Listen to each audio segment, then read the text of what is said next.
मुझे सरकार की नीयति पे भी भरोसा नहीं है और मुझे सरकार की नीति पे भी भरोसा नहीं है, क्योंकि कुछ भी हो रहा है। कुछ भी क्या हो रहा है, अभी नीट का जो एग्जाम हुआ है दोबारा से 23 जून को, उसका रिजल्ट आया है। उसके साथ में रिजल्ट किसका आया? जो पूरी एग्जाम हुई थी उसका दोबारा से रिजल्ट आया। और उससे हुआ क्या है? उससे ये निष्कर्ष निकला है यहाँ तक कि रीनीट हो गया है। जो हम बहुत दिनों से रीनीट रीनीट लगा के रखे हुए हैं, रीनीट हो गया है। किसकी नजर में? एनटी की नजर में, सरकार की नजर में, सबकी नजर में हो गया है। और उसका रिजल्ट भी आ गया है और हम सबको ये बात पता नहीं है। रीनीट भी हो गया है, रीनीट का रिजल्ट भी आ गया है और पूरी तरीके से सच यही है। क्या ये सच है? हाँ, यही सच है, क्योंकि आने वाले टाइम में हमें सुप्रीम कोर्ट से कुछ ऑर्डर मिलने वाले हैं और उन ऑर्डर्स में भी मेरा जहां तक मानना है वो यही रिजल्ट आने वाला है। हम माननीय सुप्रीम कोर्ट का बहुत रेस्पेक्ट करते हैं। अगर वो हमारे फेवर में सारी बातें, सच सच बातें सुन के अगर हमारे फेवर में रिजल्ट पब्लिश करते हैं तो हम उनके हमेशा हमेशा के लिए शुक्रगुजार रहेंगे, क्योंकि हमारे साथ में बहुत गलत चीजें हो रही है। रीनीट का रिजल्ट एंड रिजल्ट, री रिजल्ट इसे अपन लिखेंगे यहाँ पे। नीट का रिजल्ट, रीनीट का रिजल्ट और री रिजल्ट डन हो गया है, हम सबको पता ही नहीं है। और इसके साथ में देखना, अब जो नीट का जो रिजल्ट आया है उसको आप ध्यान से ऑब्जर्व करेंगे तो आपको बहुत सारी चीजें समझ में आएगी। हमने पता किया था कि यार नीट का जो 1500 बच्चे का जो दोबारा से एग्जाम कराने जा रहे हैं उससे रिजल्ट पे कितना फर्क पड़ेगा? कोई खास फर्क नहीं पड़ेगा। क्यों नहीं पड़ेगा?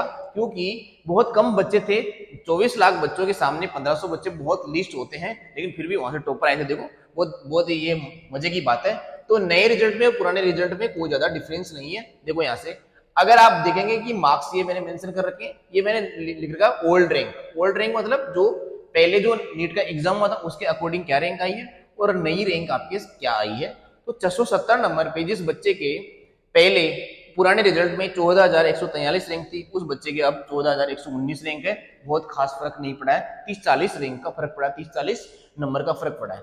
650 नंबर पे जिस बच्चे की 29,979 रैंक थी, उसकी 29,945 रैंक है। जिसके 657 नंबर है उसके 23,311 रैंक है। और नया रैंक जो है उसका 23,280 रैंक आया है। जिसके 494 नंबर है उसके 3,589 नंबर है। और उसकी उसकी रैंक 3,589 है और नई रैंक है उसकी 3,573। जिसके 475 नंबर है उसके 11,986 है और जिस नई रैंक है उसकी 11,966। तो आप यहाँ से देखेंगे इस बच्चे को मेडिकल कॉलेज पहले भी नहीं मिल रहा था और इस बच्चे को medical college all India quota से अब भी नहीं मिल रहा है। तो रिजल्ट में कोई खास फर्क नहीं पड़ा है। सिर्फ और सिर्फ हमें बेवकूफ बनाया जा रहा है, हमारा टाइम खराब किया जा रहा है। हम काउंसलिंग पे स्टॉप नहीं लगाया जा रहा है, काउंसलिंग को रोका नहीं जा रहा है, काउंसलिंग शुरू की जा रही है। नीट में जो भी घपला हुआ है, जो भी पेपर लीक की घटनाएं हुई है, उन सब की सुनवाई कितनी तारीख को है? 8 जुलाई को है। 8 जुलाई को माननीय सुप्रीम कोर्ट सारे सबूत कलेक्ट हम सब करके देंगे या फिर जो हमारे एडवोकेट्स है वो कलेक्ट करके देंगे। तो सुप्रीम कोर्ट उसी के अकॉर्डिंग हमें कुछ ना कुछ सुनवाई करके कुछ ना कुछ रिजल्ट सुनाने वाले हैं। लेकिन मेरा ये मानना है कि अगर ये सब होने वाला था और हम नीट का अगर हमें पुख्ता सबूत मिल गए, अच्छे सबूत मिल गए, तो हम नीट का एग्जाम दोबारा से भी करवाते हैं। लेकिन फिर ये काउंसलिंग स्टार्ट करने का क्या लॉजिक बनता है, इसमें मेरी को थोड़ी सी क्लियरिटी नहीं मिल रही है। और सच बात यही है कि कहीं ना कहीं रीनीट और रिजल्ट सब हो गया है और अब धीरे से सुप्रीम कोर्ट में ऐसा बोल दिया जाएगा, मेरा ये मानना है ऐसा बोल दिया जाएगा कि रीनीट हम सभी जगह नहीं करवा सकते, कुछ एक जगह होगी और फॉर्मेलिटी पूरी कर दी जाएगी और हम सारे बच्चों के साथ में जो अन्याय हुआ है वो वैसा का वैसा रहेगा जैसा हो गया है।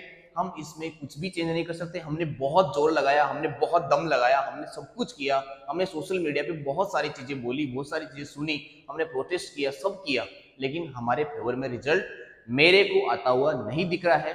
बहुत ही कम सेंटर पे दोबारा से एग्जाम किया जाएगा और सीबीआई जांच अभी चल रही है, इसका भी मुझे पूरी तरीके से भरोसा नहीं। पता नहीं क्यों इस सरकार ने ऐसा एक सिस्टम क्रिएट कर दिया है कि एक आम नागरिक को इस सरकार पे भरोसा नहीं है कि इसकी एजेंसी सही काम करती है कि नहीं करती है। लेकिन हमारे साथ में दगा हो रहा है और 24 लाख बच्चों के भविष्य के साथ में दगा हो रहा है। 24 लाख बच्चों के साथ में 50 करोड़ 100 करोड़ लोगों के साथ में भविष्य के साथ में खिलवाड़ किया जा रहा है। हमारे मेडिकल इंफ्रास्ट्रक्चर की जो नींव होती है, जो डॉक्टर्स होते हैं, उनके भविष्य के साथ में खेला जा रहा है, जो कि कतई गलत बात है।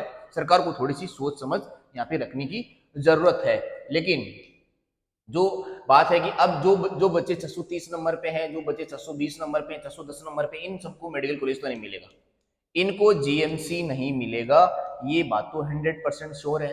ऑल इंडिया कोटा से तो कहीं से भी इनको कॉलेज नहीं मिलने वाला।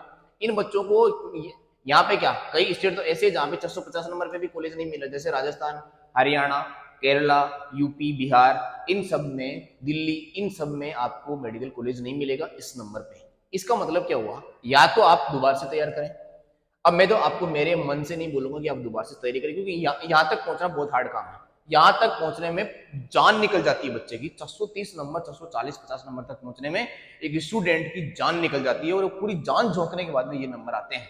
तो मैं तो आपको रीस्टार्ट करने को दोबारा से नहीं बोलूंगा, क्योंकि यहाँ पे आपने पूरी जान लगा दी है। हाँ, फिर भी अगर आपका मन करता है कि मुझे एक बार और ट्राई करना चाहिए, मुझे एमबीबीएस के लिए एक बार और ट्राई करना चाहिए, तो मेरा ये मानना है कि करो, लेकिन ज्यादा फायदा है नहीं एमबीबीएस भी करने में। आप दूसरे कोर्सेज में जा सकते हैं, आप दूसरे आयुष कोर्सेज में जा सकते हैं, वेटनरी कर सकते हैं, फार्मेसी में जा सकते हैं, किसी भी नर्सिंग कॉलेज में जाके अच्छे से करियर अपना सेट कर सकते हैं।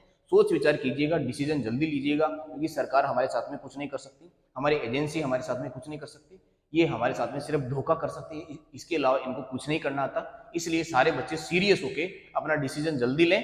अगर तुम्हें दोबारा से तैयारी करनी तो अपना टाइम खराब ना करें, और तुम्हें दोबारा से तैयारी नहीं करनी तो काउंसलिंग के लिए अपने डॉक्यूमेंट्स तैयार रख लें, जिससे क्या कराएं, हम काउंसलिंग करा सकें और प्रॉपर तरीके से हमारे सारी चीज़ों पे ध्यान फोकस कर सकें। Okay, thank you, all the best, जय हिंद।